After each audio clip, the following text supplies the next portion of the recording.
இந்த முன்மொழி கொள்கையை நமக்கு எதிர்க்கிறோங்கிற அறிவு நமக்கு இருக்கணும். நமக்கு அது தெரியணும். ஏன்னா வரவன் போறவெல்லாம் 1008 பேசி ஃபேக் நியூஸை கிளப்புவான். இன்னொன்னு, ஃபேக் நியூஸ் கிளப்புறவனை விட ஒரு கேவலமானவன் யாரு அப்படின்னா, இது ரொம்ப நார்மலைஸ் பண்றது. இதெல்லாம் ஒண்ணும் இல்லை, என்ன ஆகுனா அப்பையில இருந்து இந்த போராட்டத்தை சும்மா கையில எடுத்துட்டு இந்த திராவிட முன்னேற்ற கழகம் வந்து திரும்ப ஏதோ ஒண்ணு பண்ண பாக்குறாங்க. யாராவது பேசுனாங்கன்னா, டே தம்பி, இல்லைன்னா தம்பி, அல்ல தங்கச்சி, இங்க வாம்மா அப்படின்னு கூப்பிட்டு அவங்கள சொல்லுங்க.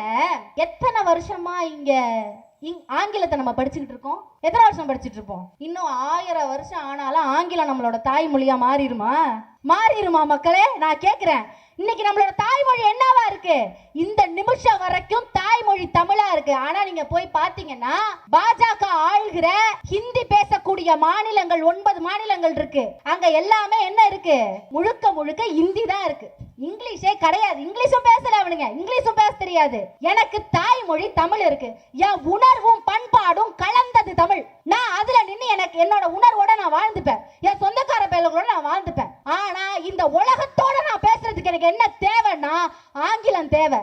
ஆங்கிலத்தை என்னுடைய தமிழக முதலமைச்சர் அண்ணால இருந்து பெரியார்ல இருந்து எல்லாரும் வழியா எனக்கு கரெக்டா சொல்லி கொடுத்துட்டு வரதுனாலதான் மக்களே இன்னைக்கு நம்ம எல்லா மாநிலங்களை காட்டிலும் முதன்மை மாநிலமா வந்துகிட்டு இருக்கோம். ஒரு இடத்துல மக்கள் தொகை அதிகமா இருந்துச்சுன்னா மக்கள் கிட்ட இருக்கக்கூடிய பொறுப்பாளர்கள் தானே அதிகப்படுத்தணும். நான் தப்பா ஒன்னும் சொல்லல, பொறுப்பாளர்கள் தானே அதிகப்படுத்தணும். எவனாவது எம்பி அதிகப்படுத்துவானா?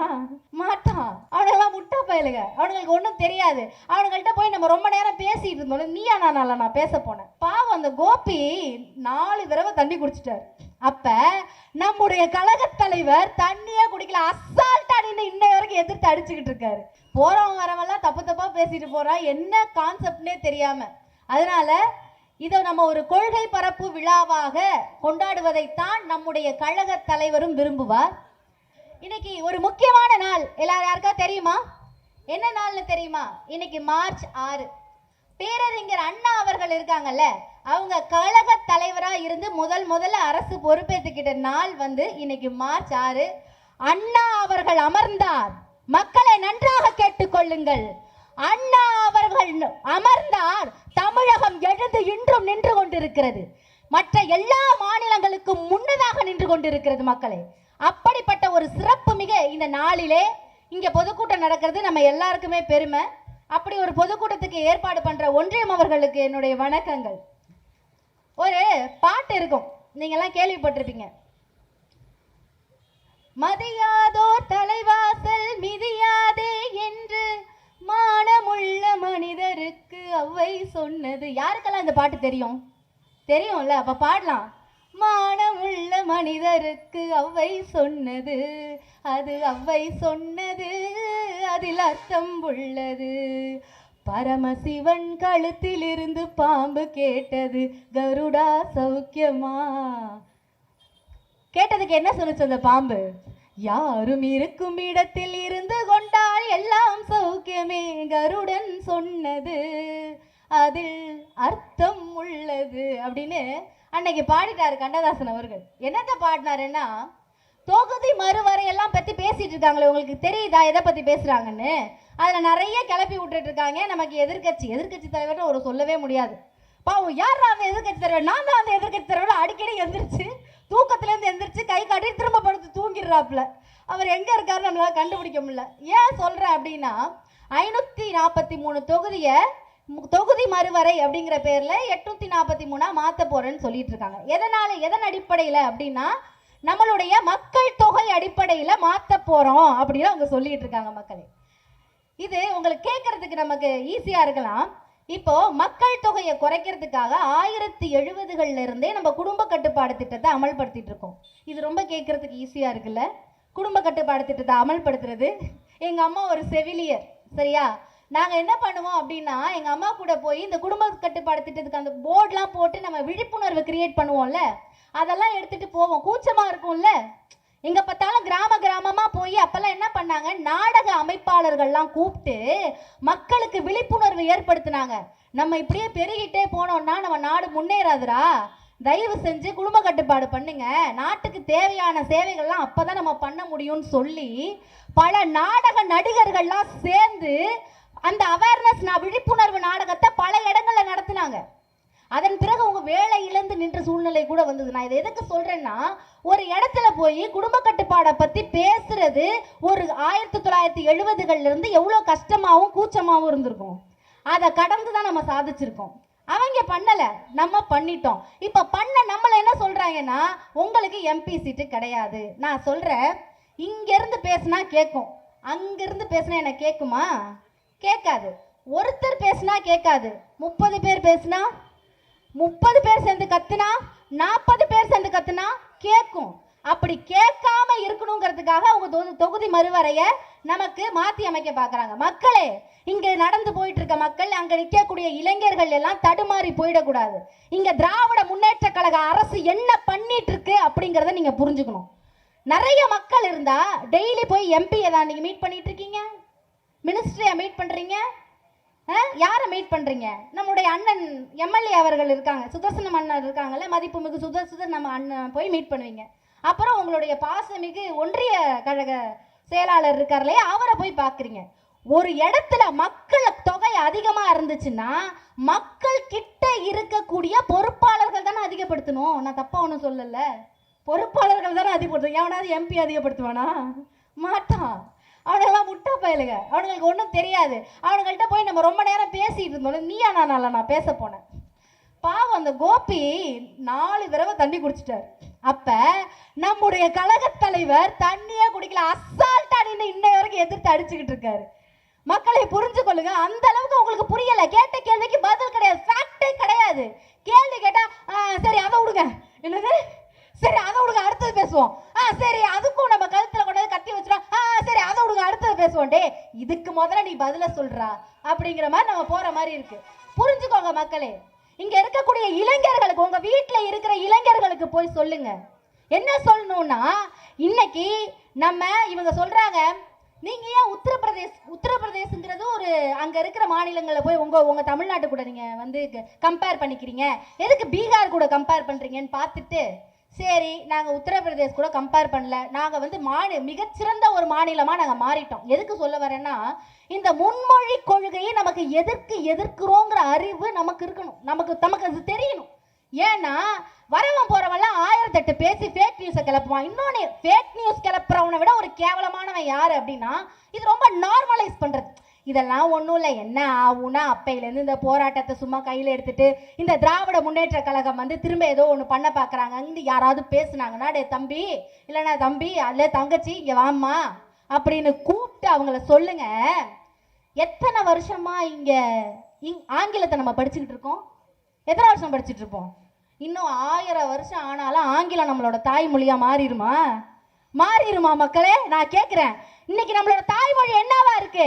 இந்த நிமிஷம் வரைக்கும் தாய்மொழி தமிழா இருக்கு. ஆனா நீங்க போய் பாத்தீங்கன்னா, பாஜக ஆள்கிற ஹிந்தி பேசக்கூடிய மாநிலங்கள் 9 மாநிலங்கள் இருக்கு.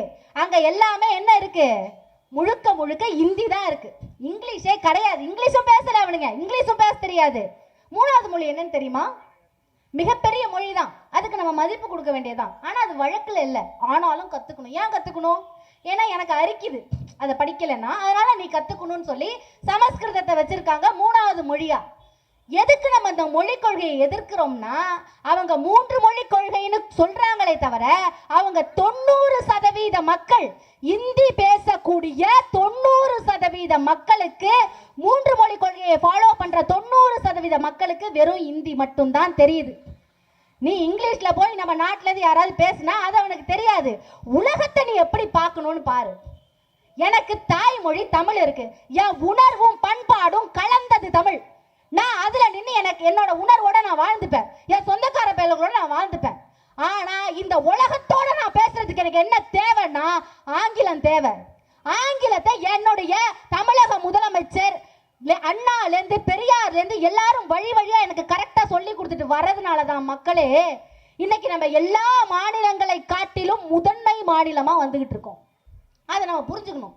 நான் என்ன சொல்றேன்னா, இப்போ உங்க வீட்டுல யாராவது ஒரு அம்மானே வச்சுக்கோங்களேன். இப்போ நம்ம அம்மா இருக்காங்க, ப்ளூ கலர் புடவை கட்ட நம்ம முன்னாடி இருக்காங்க. அவங்களுக்கு ஒரு 20-28 பிள்ளைங்க இருக்காங்கன்னு வச்சுக்காங்க. அதுல 10 புள்ள மட்டும் தான் சம்பாதிக்குது. இந்த அம்மா சிரிக்கிறாங்க. ஒரு 10 புள்ள மட்டும் தான் சம்பாதிக்குது. அந்த 10 பிள்ளைங்க இந்த பிள்ளைய வச்சுக்கலாமா? ஏமா இந்த பிள்ளைங்களாம் உங்க பிள்ளைங்கன்னு வச்சுக்கலாம். இந்த 10 புள்ளையில முதல் வரிசையில் இருக்கிற அந்த 10 புள்ளை 28 புள்ளையில 10 வரிசையில் இருக்க புள்ள தான் சம்பாதிக்குதுமா. அதுல முக்கியமா 5 பிள்ளைங்க இன்னும் ரொம்ப சூப்பரா சம்பாதிக்குது, பயங்கரமா சம்பாரிச்சு நாட்டை அம்மாட்ட கொண்டாந்து கொடுக்குது. சரியா? இப்படி எல்லா பிள்ளைங்களும் சம்பாரிச்சு கொடுக்க இந்த அம்மா என்ன பண்றாங்க, இந்த காலை ஆட்டிக்கிட்டு, சரியா, காலை ஆட்டிக்கிட்டு ஒண்ணுமே பண்ணாம வரவன் போறவனையெல்லாம் பிடிச்சி அடிச்சுக்கிட்டு சம்பந்தம் இல்லாம பேசிக்கிட்டு, அவங்க பேசுறதுல எதுலையும் கான்செப்டே இருக்காது. நீங்க போய் கொஞ்ச நேரம் பேசுறீங்கன்னா மென்டல் ஆயிடுவீங்க. அதுவும் தமிழக மக்கள் மாதிரி தெளிவான மக்கள் இருந்தாங்கன்னா நம்ம மென்டல் ஆயிடுவோம். அப்படி இருந்துட்டு தமிழகம், இதுல இந்த முன்னாடி உட்கார்ந்துருக்காருல ஐயா, அவர் தான் தமிழ்நாடுன்னு வச்சுப்போம். தமிழ்நாடுங்கிற புள்ள மட்டும்தான் 1,27,000 கோடி, 1,27,000 கோடி ரூபாய நிதியா வரியா ஒன்றியத்துக்கு நம்ம கொடுக்குறோம். ஆனா என் புள்ள படிக்கிறதுக்கு, அதாவது எப்படின்னா இந்த அம்மா என்ன பண்றாங்கன்னா, இந்த ஒரு பிள்ளைகிட்ட இருந்து பணத்தை வாங்கிக்கிட்டு அந்த ஒரு போய் கேட்கிறாரு, ஏமா என் புள்ள படிக்கிறதுக்கு காசு கொடுமான்னு கேட்டா, அதெல்லாம் காசுலாம் கொடுக்க முடியாது, நான் ஒரு கமிட்மெண்ட் வைக்கிறேன், ஒரு டீல் போடுறேன், அந்த டீலை நீ சாட்டிஸ்ஃபை பண்ண, அப்பதான் உனக்கு அந்த காசு கொடுப்பேன்னு சொல்ல அந்த பிள்ளைக்கு எவ்வளவு கோவம் வரும். என் காசை வாங்கி இந்த இந்திய நாடு வளர்றதுக்காக காலாட்டிக்கிட்டு இருக்க, இல்ல இந்த குடும்ப கட்டுப்பாடை பத்தி கவலைப்படாம, எந்த ஒரு முன்னேற்றத்தை பத்தியும் கவலைப்படாம ஒரு பிள்ளைக்கு நீ தூக்கி கொடுப்ப. இப்ப இவ்வளவு சம்பாதிக்கிற பிள்ளை கேட்காம இருக்குமா? கேட்டாரா? யாரு? நம்முடைய திராவிட முன்னேற்ற கழகத்தினுடைய தலைவர் கேட்டாரு. மக்களே, நம்ம எல்லாம் புரிஞ்சுக்கணும். என்ன புரிஞ்சுக்கணும்னா, மத்த மாநில இருக்கக்கூடிய மக்கள் என்ன தெரியுமா பண்றாங்க, இவ்வளவு இன்டெலக்சுவலான பீப்புளா, இப்படிப்பட்ட ஒரு ஞானம் உள்ள மனிதர்களா, இப்படிப்பட்ட பகுத்தறிவு நிறைந்த ஒரு மனிதர்களையா நீங்க தேர்ந்தெடுத்திருக்கீங்கன்னு சொல்லி எப்படி சிலிர்க்குது எனக்கு. இன்னைக்கு காலையில நான் அதை பார்த்து அழுதுட்டேன். ஆக்சுவலி உண்மையா அழுதுட்டேன்.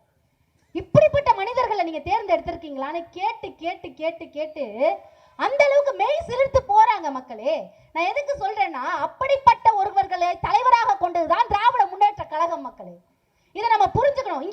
இங்க போயிட்டு வர மக்களா இருக்கட்டும், இளைஞர்களா இருக்கட்டும், அந்த டீ கடையில டீ ஆத்திட்டு இருக்க அண்ணனா இருக்கட்டும், அந்த ஓரத்துல அந்த மரத்துக்கு பக்கத்துல நின்று கேட்டுட்டு இருக்கவங்களா இருக்கட்டும், யாராக இருந்தாலும் நாம் புரிந்து கொள்ள வேண்டியது என்னன்னா, நாம் மிக மிக பகுத்தறிவு நிறைந்த, மிகவும் படிப்பாளியாக இருக்கக்கூடிய, தமிழக மக்களுடைய உணர்வை புரிந்த, பண்பாட்டை அழிக்க கூடாது என்று நினைக்கின்ற ஒரு மனிதரை தான் நாம் இன்று தலைவனாக எடுத்து முதல்வனாக எடுத்து வாழ்ந்து கொண்டிருக்கிறோம். இத மற்ற மாநில மக்கள்லாம் பார்த்து வியந்து போறாங்க. எப்படா இப்படி இந்த மாதிரி ஒரு பிடிஆர் அவர்கள், திரு மாண்புமிகு அமைச்சர் எம்பி அவர்கள் பிடிஆர் அவர்கள் பேசுறதை கேட்டுட்டு, இப்படி ஒரு இன்டெலக்சுவல் பீப்புளா தமிழ்நாடுல, இப்படிப்பட்ட அரசாங்கம் அங்க நடக்குது, எங்களுக்கெல்லாம் பார்க்க ஆசையா இருக்குன்னு அவ்வளோ பேர் பேசுறாங்க. அந்த அருமை நமக்கு தெரிய வேண்டும். நமக்கு தெரியறதை தாண்டி நம் வீட்டில் இருக்கக்கூடிய இளைஞர்களுக்கு தெரிய வேண்டும். இப்படி கஷ்டப்பட்டு ஒவ்வொரு நிலையில பிள்ளைகளை படிக்கிறதுக்கு ஸ்கூல் பேகு, இலவச சீருடை, இலவச புத்தகங்கள், காலை உணவு திட்டம், மதிய உணவு திட்டம், பொம்பளை பிள்ளைங்களுக்கு 1000 ரூபாய், அதே மாதிரி ஆம்பளை பிள்ளைங்களுக்கு 1000 ரூபான்னு போட்டு எல்லாத்தையும் நம்ம கரெக்டா வழிநடத்தி கொண்டு இருக்கோம்ல. இதை பார்த்துதான் நம்ம பெருமைப்படணும். இதுதான் நம்மளுடைய மிகப்பெரிய வீரம். இதுதான் திராவிட முன்னேற்ற கழகத்தினுடைய மாண்பு. மக்களை மறந்து விடாதீர்கள். ஒரே ஒரு விஷயம் சொல்லிட்டு என்னோட பேச்சை நான் முடிக்கிறேன். மக்களை, கலைஞர் அவர்கள் அன்றே தமிழுக்கும் தமிழுடைய பண்பாட்டிற்கும் சேர்த்தே அமைச்சகம் அமைத்து நம்மளுடைய கலாச்சாரத்தையும் நம்மளுடைய மாண்பையும் பாதுகாத்திருக்கிறார். ஆகமென்றும் புறமென்றும் வாழ்வை அழகாக வகுத்தளித்து ஆதி அந்தமிலாது இருக்கின்ற இனிய மொழி, ஊனி வளரும் உயிரான உலக மொழி, ஊனி வளரும் உயிரான உலக மொழி நம் மொழி, செம்மொழி. மக்களே, நம்முடைய மொழியினுடைய மாண்பையும் நம்முடைய கலாச்சாரத்தையும் நம்முடைய உரிமையை, மாநில உரிமையும் பெற்றுத் தருவது திராவிட முன்னேற்ற கழகம். 2026 உங்களுடைய ஓட்டு நாம் உண்மையாக தமிழாக இருந்தால் அது திராவிட முன்னேற்ற கழகத்திற்கு போட வேண்டும் என்று கேட்டுக்கொண்டு, திராவிட நாள் திருநாடு என்ற முழக்கம் தமிழகம் எங்கும் ஒலிக்கும், ஆளுநர் ரவி அவர்கள் காதில் விழும் வரை ஒலிக்கும் என்று கூறிக்கொண்டு வாய்ப்பளித்தமைக்கு நன்றி கூறி விடைபெறுகிறேன். நன்றி, வணக்கம் மக்களே.